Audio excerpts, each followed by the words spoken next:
Hello, and welcome to A VO's Journey. My name is Anthony Pica, and this show is all about helping the new and upcoming voiceover artists grow their business and sidestep all of the crazy things that I seem to step on. Well, today's Wednesday. It is, what day is today? June 17th, and I've got a topic today. We're going to keep it real quick, but I get a lot of questions from people who are moving over from the radio business, and recently I've actually been getting a lot of questions about, hey, Anthony, I'm starting from scratch. I'm totally new to voiceover the way it is right now. Maybe I did it 20, 30 years ago, but, how do I get started in voiceover right now? Absolutely from scratch. So I wanted to take just a few minutes and talk to you about, the overall 20,000 foot view of starting in voiceover today, okay, as opposed to maybe 20 or 30 years ago, and the differences, okay? So first and foremost, you got to think about, there are really three things. There are three things that you have to do in voiceover today. Okay. The first thing is you've got to be able to be found. You've got to get eyeballs on your work, on your website, or your samples or your demo. You've got to get eyeballs on those. The second thing is when you get there, whether it's in an algorithm on Google, whether it's on a website, whether it's paid advertising, whether it's phone calls or emails, you have to be enticing enough for people to click on you. Okay, so whether that's through headshots, your demo, through copy that you write, nice photographs, nice videos, whatever it is, it has to be enticing. And then once somebody clicks on you, they have to want to buy from you. And that's either by you selling them through your copy, through your demo, through your offerings that you do, your customer service, your transparency, whatever it is, you have to entice them. Those are the three things that really are the core for today's market when you are trying to build a voiceover business.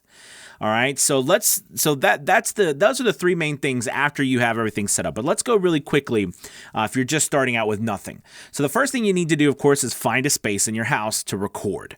Okay, whether it can be a closet, it could be you could literally go and buy packing blankets and PVC pipe and set up a structure. That's what I did when I first started. I built a little structure right in the middle of my room around my desk with my computer and a microphone, and that's how I started. You can buy a whisper room or there's different types of things. And a whisper room is literally just a big box that you go inside, and it deadens some of the noise of coming in from outside, and then you can treat that in space. But that's the thing, you got to find a space to record. Then when you find a space, you have to treat it acoustically. As you can see right behind me, and this is just a representation, but that's a piece of foam. And basically what you want to do is wherever you record, you want to make sure that it's a nice treated space with foam or insulation. Packing blankets is another thing, like I said. You can use things from home like pillows, blankets, clothing, or you can purchase things like acoustical foam, insulation, all these kinds of things to deaden or dampen the reverb, okay, or the frequencies from bouncing everywhere, so you don't get that reverb sound, okay, that sound like you're in a hall, okay? So that's the first thing. You've got to have a space treated properly. Okay. Once you do that, of course, you need to get a microphone. You see, I have a microphone here. This is my broadcast microphone. I have another microphone in the booth that's behind me. All right. And I do have some videos on my channel showing my studio and everything that you can find. But anyways, you need that. You need a computer, clearly, to record on.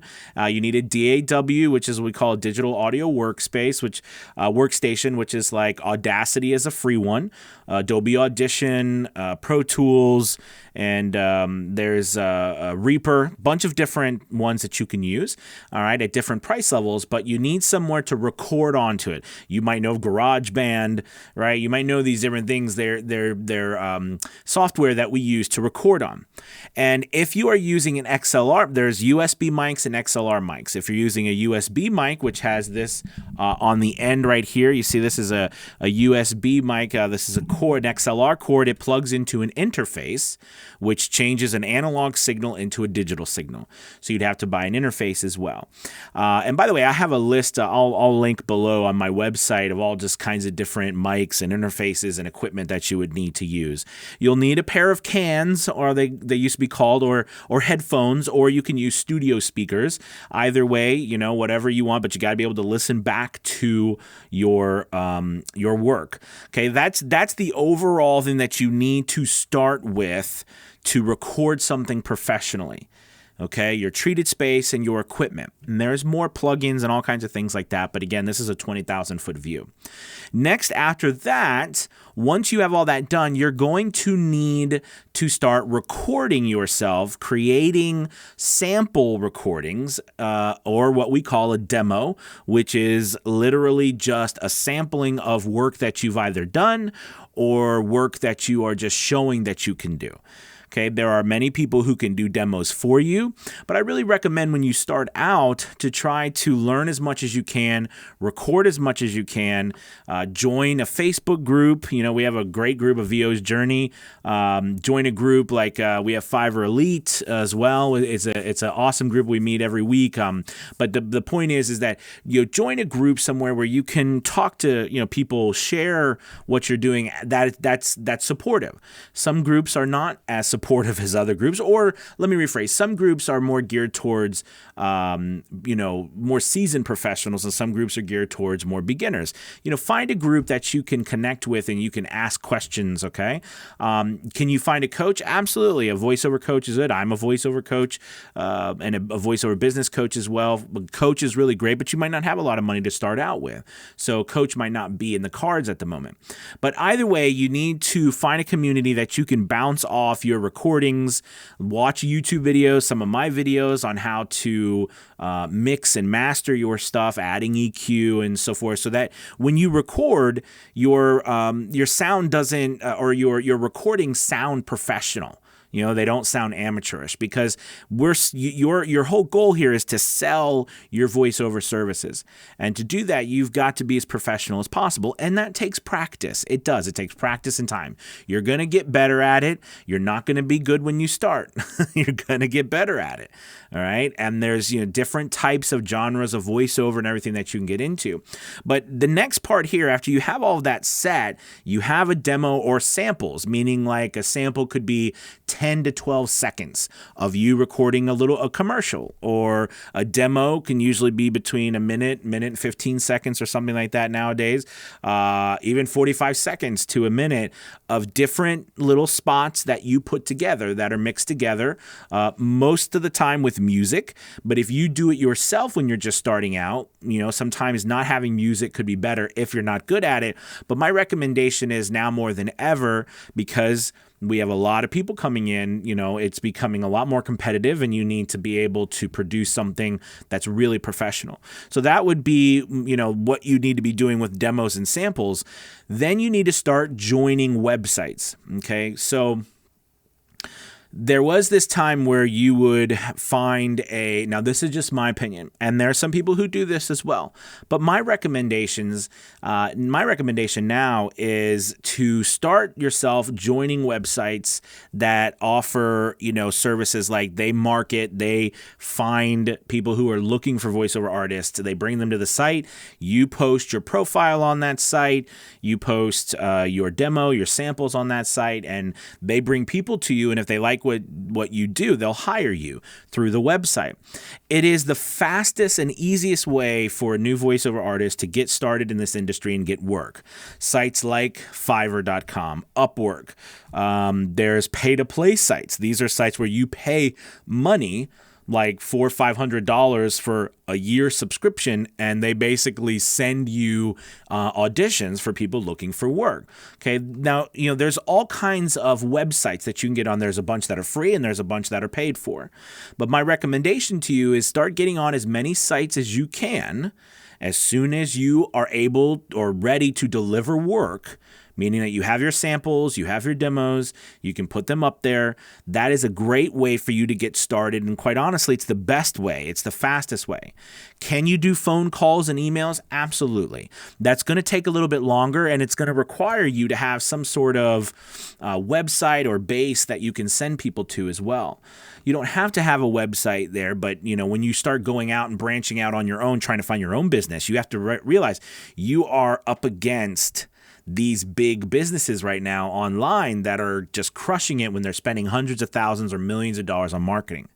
Okay, so the best way to start, all right, would be like if you want to look at phases, right? Like phase 1 would be getting yourself on as many of these websites, these casting sites, freelance sites as possible, pay-to-play sites. The next phase after that is going to be you starting to set up a website, starting to make phone calls and emails, starting to use social media as a way to generate a brand name, your business name, and to start to slowly get customers. But that takes a lot of time. And I'm not saying that joining websites, these freelance sites and pay-to-play sites, they don't take time.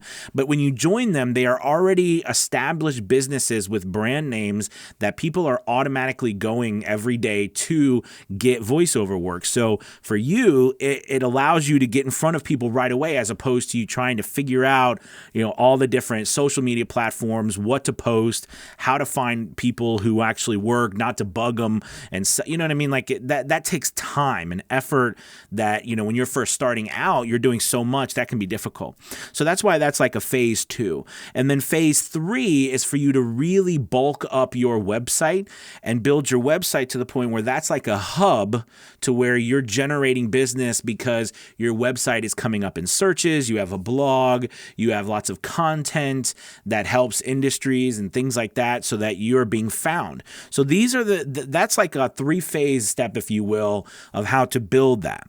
Okay. And then on the back end, of course, when you're doing the financial part of your business and everything, you've got to think about taxes. You got to think about, insurance. You got to think about all of these things as you build your business, and it gets, more and more revenue comes in. And when you go to switch from being somewhere else, like working another job, to doing this full time, or even making a side income. So I hope that this helps out. This is, again, just a 20,000-foot view of the differences now than it was before. Now, I do want to point out the path that I've laid out for you. This is more of a path like if you want to be your own. You want to be a business owner, you want to create a business, not necessarily work with an agent. There's nothing wrong with working with agents. That's wonderful. But just note that, more and more today, I call them online agents. These websites have become these online agents, and there's nothing wrong with getting agents, but I just find you can do either way. You can do either way. All of my experience comes from me working by myself and putting myself places and doing the things. I don't have any agents at all. But some people do have lots of agents, and people make money either way. But I find that I like the freedom of working without having to ask an agent what I can and cannot do, et cetera, et cetera. But I'm always open to that. But the point is that there's other ways to do it as well. But I just laid out one path that you could possibly take, that I've taken, actually. And it's exactly the path that I've taken. All right, you guys. Well, thank you so much for watching. I hope this helps. Leave some questions in the comment section down there if you have any questions about where you are and where you're starting, and also a community to get involved in. A VO's Journey Facebook group is a great community for you to join. We'd love to have you, and I have a link below that you'll be able to join there if you want. And I hope to see you. Okay, and best of luck on your journey. And take a look around at some of my other YouTube videos. There's a whole bunch of them on running all types of parts of your voiceover business. So thank you guys for watching. Have a wonderful week. Talk to you later. Bye-bye.